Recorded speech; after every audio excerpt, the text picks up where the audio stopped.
రణవీర్, మనోహరి ఇద్దరూ కూడా ఒక గదిలో మాట్లాడుకుంటూ ఉండగా ఇకప్పుడు రణవీర్ తన ఇంట్లోనే ఉన్నాడన్న నమ్మకంతో అమర్ ఇల్లంతా వెతుకుతూ మనోహరి రూమ్లోకి కూడా వస్తాడు. ఇక దాంతో అమర్ని చూడగానే మనోహరి, రణవీర్ ఇద్దరూ కూడా టెన్షన్ పడిపోతూ ఉంటారు. రణవీర్ డ్రెస్సింగ్ టేబుల్ దగ్గర దాక్కుని ఉంటాడు. అమర్ దగ్గరికి వస్తూ ఉంటే మనోహరి రణవీర్లో టెన్షన్ పెరిగిపోతూ ఉంటుంది. ఇక ఇంతలో అమర్కి తన పై ఆఫీసర్ ఫోన్ చేస్తారు. అమర్, ఆ రణవీర్ గురించి ఏమైనా డీటెయిల్స్ తెలిసాయా అని అంటూ ఉంటే, లేదు సార్, ఆ రణవీర్ మా ఇంటి చుట్టుపక్కలే ఉన్నాడని ఇన్ఫర్మేషన్ వచ్చింది. అతని కోసమే నేను వెతుకుతున్నాను. సాయంత్రం వరకు ఎలాగైనా సరే అతన్ని పట్టుకొని తీరుతాను, ఆ బాంబుని కూడా పట్టుకుంటాను అని చెప్పి అమర్ తన పై ఆఫీసర్కి చెబుతూ ఉంటాడు. ఒకసారి ఆఫీస్కి వస్తావా, నీతో అర్జెంటుగా మాట్లాడాలి అని చెప్పి అమర్ వాళ్ళ ఆఫీసర్ అనడంతో ఇకప్పుడు అమర్, మనోహరి ఇల్లు జాగ్రత్త, రణవీర్ గురించి ఏ చిన్న ఇన్ఫర్మేషన్ తెలిసినా వెంటనే నాకు ఫోన్ చేయని చెప్పి అమర్ అంటూ ఉంటాడు. ఓకే అమర్ అని చెప్పి మనోహరి అంటూ ఉంటుంది. ఇక ఆ తర్వాత అమర్ కిందకు వచ్చి బాగి వాళ్ళతో, బాగి, ఐఎమ్ రియల్లీ సారీ బాగి, అర్జెంటుగా మా ఆఫీసర్ నుండి ఫోన్ వచ్చింది, నేను ఆఫీస్కి వెళ్ళాలి. రేపు సాయంత్రం కదా సీమంతం, నేను రేపు ఉదయం వరకు ఊరికి వచ్చేస్తాను. ప్రస్తుతానికి రాథోడ్ నిన్ను, పిల్లల్ని, మామయ్య వాళ్ళను తీసుకుని వెళ్తాడు అని చెప్పి అంటూ ఉంటే, సరే అండి, మీరు జాగ్రత్త, ఖచ్చితంగా రేపు ఉదయం వరకు మీరు ఊరికి వచ్చేయాలి అని బాగి అంటూ ఉంటే, తప్పకుండా వస్తానంటూ బాగీకి, పిల్లలకు జాగ్రత్తలు చెప్పి అమర్ ఆఫీస్కి బయలుదేరి వెళ్తూ ఉంటాడు. రాథోడ్ బాగిని, పిల్లల్ని కారులో జాగ్రత్తగా తీసుకొని వెళ్తూ ఉంటాడు. పిల్లలు ఎంతో సంతోషంగా ఒకరితో ఒకరు కబుర్లు చెప్పుకుంటూ చాలా హ్యాపీగా జర్నీ చేస్తూ ఉంటారు. మరోవైపు రణవీర్ మనోహరితో, మనోహరి, అసలు ఆ బాంబు ఎక్కడుందో కనిపించడం లేదేంటి అని అంటూ ఉంటే, అప్పుడు మనోహరి, ఇందాక ఆ మంగళ వచ్చింది కదా, దాంది దొంగ బుద్ధి, ఆ సూట్ కేసు బరువు ఉండేసరికి అందులో నగలు, వజ్రాలు ఉన్నాయి అనుకుందో ఏమో, దాని చేతిలోనే ఇందాక సూట్ కేసు లాంటిది చూసినట్టుగా గుర్తు, అదే లగేజ్తో పాటు ఆ బాక్స్ని కూడా తీసుకువెళ్ళి ఉంటుంది. ఎలాగైనా సరే ఆ బాక్స్ని పట్టుకోవాలి అని మనోహరి రణవీర్తో, రణవీర్ నువ్వు ఇక్కడే జాగ్రత్తగా ఉండు, నేను కూడా బాగి వాళ్ళతో పాటు ఊరు వెళ్తాను, ఊరు వెళ్ళి దారి మధ్యలోనే ఆ సూట్ కేసుని తీసుకొచ్చేస్తాను అని చెప్పి మనోహరి కూడా కారులో బయలుదేరి వెళ్తూ ఉంటుంది. ఇక అలా వెళ్తున్నప్పుడు మనోహరి రౌడీలకు ఫోన్ చేస్తుంది. మీకు ఫోన్లో ఒక అమ్మాయి ఫోటో పంపించాను కదా, ఆ అమ్మాయి పేరు భాగమతి, సూర్యాపేట వైపే తను కాసేపట్లో కారులో వస్తుంది, మీరు ఏం చేస్తారో నాకు తెలీదు, దారి మధ్యలోనే దాన్ని చంపేయాలి, దాన్ని కాపాడడానికి ఎవరు అడ్డొచ్చినా సరే వాళ్ళను చంపేసి కారులో ఉన్న రెడ్ సూట్ కేస్ని మీరు నాకు హ్యాండ్ ఓవర్ చేయాలి అని చెప్పి మనోహరి రౌడీలకు చెబుతూ ఉంటుంది. ఇక దాంతో రౌడీలు సరే మేడం, మేము చూసుకుంటామని చెప్పి మనోహరికి చెప్తూ ఉంటారు.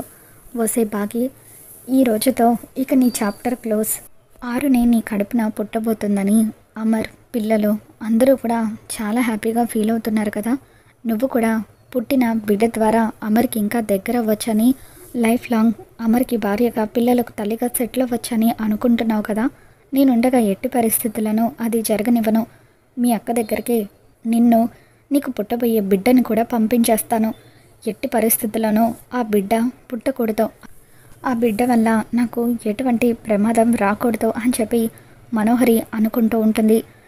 మనోహరి అలా కార్ డ్రైవ్ చేసుకుంటూ వెళ్తూ ఉంటే రాథోడ్ కూడా మరొక కారులో పిల్లల్ని, బాగిని తీసుకొని వెళ్తూ ఉంటారు.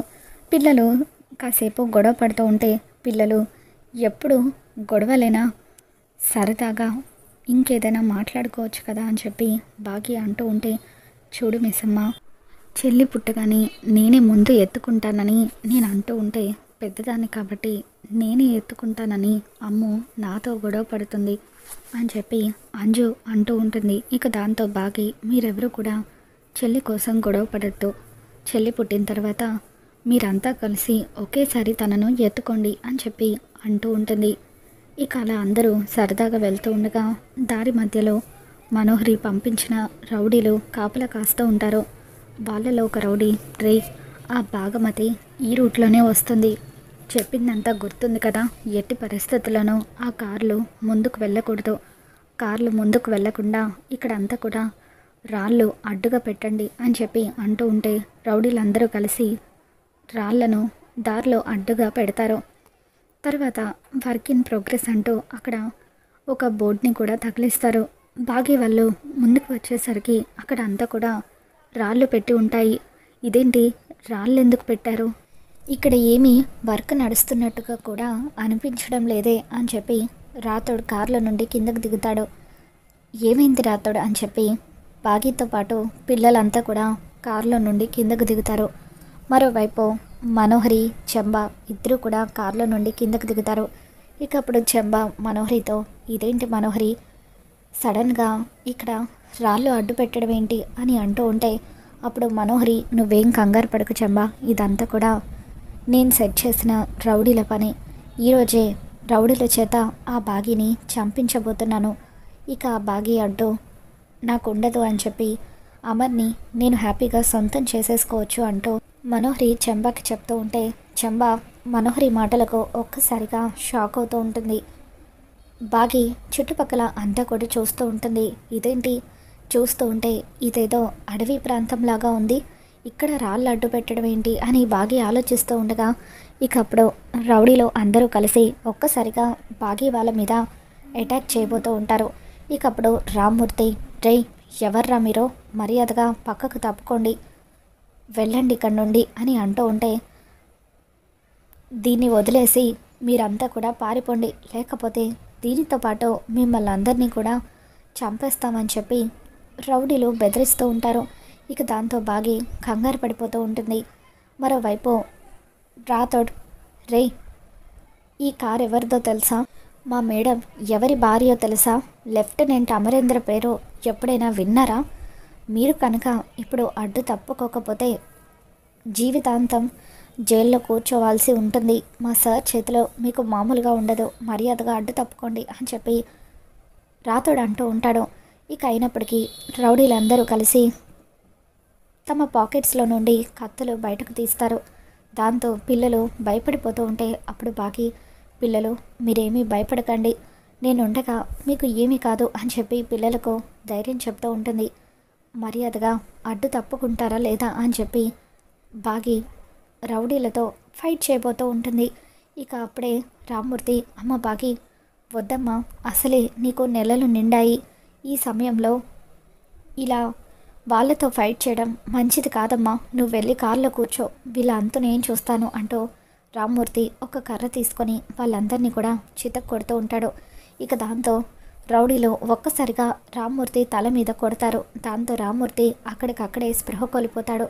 మరోవైపు రాథోడ్ని కూడా రౌడీలందరూ కలిసి చితక్ కొడుతూ ఉంటే రాథోడ్ కింద పడిపోయి వెంటనే అమర్కి ఫోన్ చేసి, సార్ సడన్గా మేము వెళ్తూ ఉంటే కొంతమంది రౌడీలు మా మీద అటాక్ చేస్తున్నారు సార్, చాలా కంగారుగా ఉంది అని అంటూ అమర్కి ఇన్ఫర్మేషన్ ఇవ్వడంతో మీరేం కంగారు పడకండి రాథోడ్, ఇప్పుడే నేను అక్కడికి వస్తున్నానని చెప్పి అమర్ కూడా రాథోడ్ వాళ్ళు ఉన్న లొకేషన్కి బయలుదేరి వస్తూ ఉంటాడు. మరోవైపు రౌడీలందరూ కలిసి రాథోడ్ని రామ్మూర్తిని కొట్టి పడేస్తారు. ఇక అప్పుడు మనోహరి పిల్లల ముందు రౌడీలకు భయపడినట్టుగా నటిస్తూ ఉంటుంది. పిల్లల్ని మాత్రం ఏమీ చెయ్యొద్దు, కావాలంటే నా ప్రాణాలు తీసేయండి అని చెప్పి మనోహరి పిల్లల ముందు నటిస్తూ ఉంటుంది. ఆంటీ మా కోసం మీరెందుకంటే రౌడీలకు బలవడం, వాళ్ళు వచ్చింది మా కోసమే కదా, మమ్మల్ని చంపేనివ్వండి, అప్పుడు డాడ్ వాళ్ళకు తగిన బుద్ధి చెప్తే జీవితాంతం జైల్లో కూర్చుంటారు అని చెప్పి పిల్లలు అంటూ ఉంటారు. బాగి, పిల్లలు మీరు ఎక్కడికైనా దూరంగా పారిపోండి, వెళ్ళిపోండి అని చెప్పి అంటూ ఉంటుంది.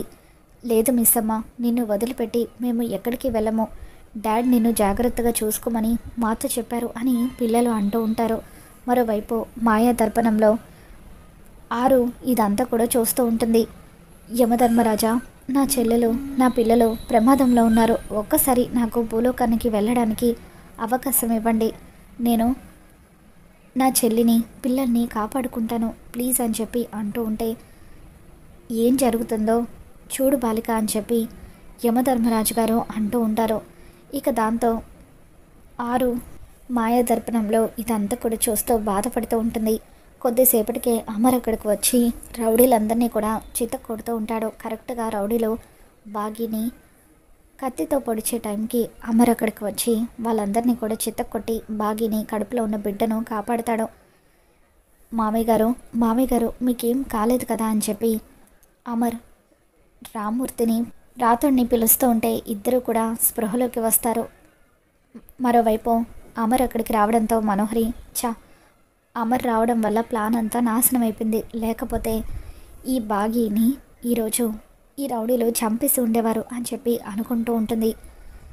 ఇక ఇంతలో బాగీని కారులో కూర్చోబెడుతూ ఉండగా బాగీకి నొప్పులు మొదలవుతాయి. రౌడీలు కార్ టైర్లన్నిటినీ కూడా పంచర్ చేసేయడంతో వాళ్ళకు వెళ్ళడానికి ఒక్క వెహికల్ లేకపోవడంతో అమర్ వాళ్ళు ఎంతగానో ఇబ్బంది పడుతూ ఉంటారు.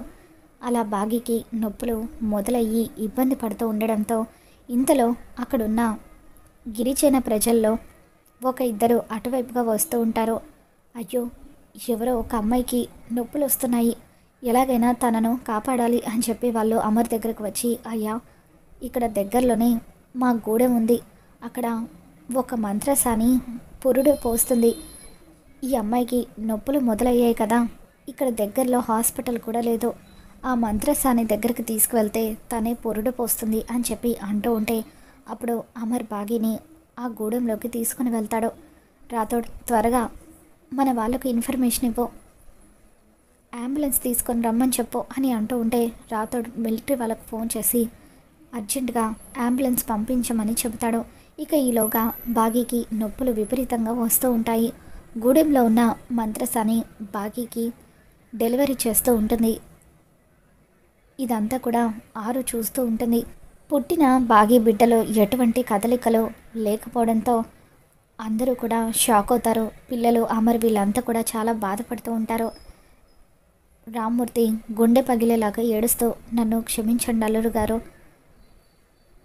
ఇదంతా నా వల్లే జరిగింది, మీరు సీమంతం వద్దు వద్దు అంటున్నా నేనే సీమంతం పేరుతో బాగీని ఊరు తీసుకువెళ్ళాలని అనుకున్నాను, నా వల్లే మళ్ళీ రెండోసారి నా కూతురు పుట్టగానే చనిపోయింది అని చెప్పి చాలా బాధపడుతూ ఉంటాడు. ఇక దాంతో ఆరు యమధర్మరాజా చూసారా, నా తండ్రి, నా చెల్లి, నా భర్త, పిల్లలు అందరూ ఎంతలా బాధపడుతున్నారో, పుట్టిన బిడ్డ చనిపోయిందని వాళ్ళంతా ఎంతో ఏడుస్తున్నారు, ప్లీజ్ యమధర్మరాజా ఏదో ఒకటి చెయ్యండి, ఆ బిడ్డను కాపాడండి అని చెప్పి అంటూ ఉంటే అప్పుడు యమధర్మరాజు ఒకసారి ప్రాణం తీసేసిన తర్వాత మళ్ళీ ఆ ప్రాణం పోయడం మా చేతుల్లో ఉండదు బాలిక అని చెప్పి అంటూ ఉంటారు. ఇక దాంతో గుప్తా ఆరు మాటలకు చెలించిపోయి, ప్రభు, ఆ బాలిక విషయంలో మీరు చేసిన తప్పిదాన్ని ఇప్పటికైనా సరిదిద్దుకోండి, నిండు నూరేళ్ళు బతకాల్సిన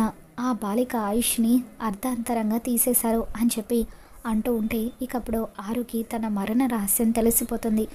ఏంటి, నిండు నూరేళ్ళు బతకాల్సిన నన్ను మధ్యలోనే చంపేశారా, అంటే నన్ను ఇన్ని రోజులు యమలోకంలోనే ఉంచడానికి కారణం ఇదా అని చెప్పి ఆరు ఎంతగానో ఏడుస్తూ, యమధర్మరాజా ఇప్పటికైనా చనిపోయిన ఆ శిశువు శరీరంలోకి నన్ను ప్రవేశపెట్టండి, మీరు చేసిన తప్పుని సరిదిద్దుకోండి, లేకపోతే ముల్లోకాలకు మీరు చేసిన తప్పు గురించి నేను చాటి చెప్తాను అంటూ ఆరు యమధర్మరాజు గారిని నిలదీస్తూ ఉండడంతో ఇకప్పుడు తప్పనిసరి పరిస్థితుల్లో యమధర్మరాజు గారు, బాలిక, నువ్వు ముల్లోకాలకు చెబుతావని కాదు, కానీ నీ విషయంలో నేను చేసిన తప్పిదం వల్ల ఆ బాధను నేను కూడా ప్రతిరోజు మోయాల్సి వస్తుంది, నా బాధ నుండి కొంచెమైనా ఉపశమనం కలగాలంటే నీ ఆత్మను ఆ శిశువు శరీరంలోకి ప్రవేశపెడితే అప్పుడైనా నీకు పునర్జన్మ ప్రసాదించినట్టు అవుతుంది, నీ కుటుంబంతో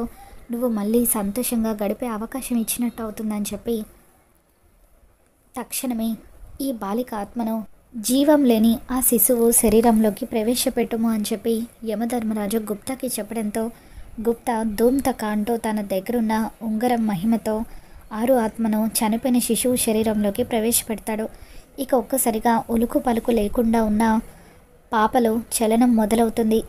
పాప ఏడుపు గట్టిగా వినిపిస్తూ ఉంటుంది. ఇక దాంతో ఆ ఏడుపు శబ్దం వినగానే అమర్, బాగి పిల్లలు వీళ్ళంతా కూడా ఎంతగానో ఆనందపడిపోతూ ఉంటారు. ఇక ఆ విధంగా బాగి అయితే అడవిలోనే పాపకు జన్మనిస్తుంది. మనోహరి పాప పుట్టడంతో ఈ బిడ్డ వల్లే నాకు ప్రమాదం జరుగుతుందా అని చెప్పి భయంతో వణికిపోతూ ఉంటుంది. మరి రాబోతున్న ఎపిసోడ్లో ఏం జరగబోతుందో మళ్ళీ మన ఛానల్లో తెలుసుకుందాం. ఈ వీడియో మీకు నచ్చినట్లయితే తప్పకుండా లైక్ చేయండి.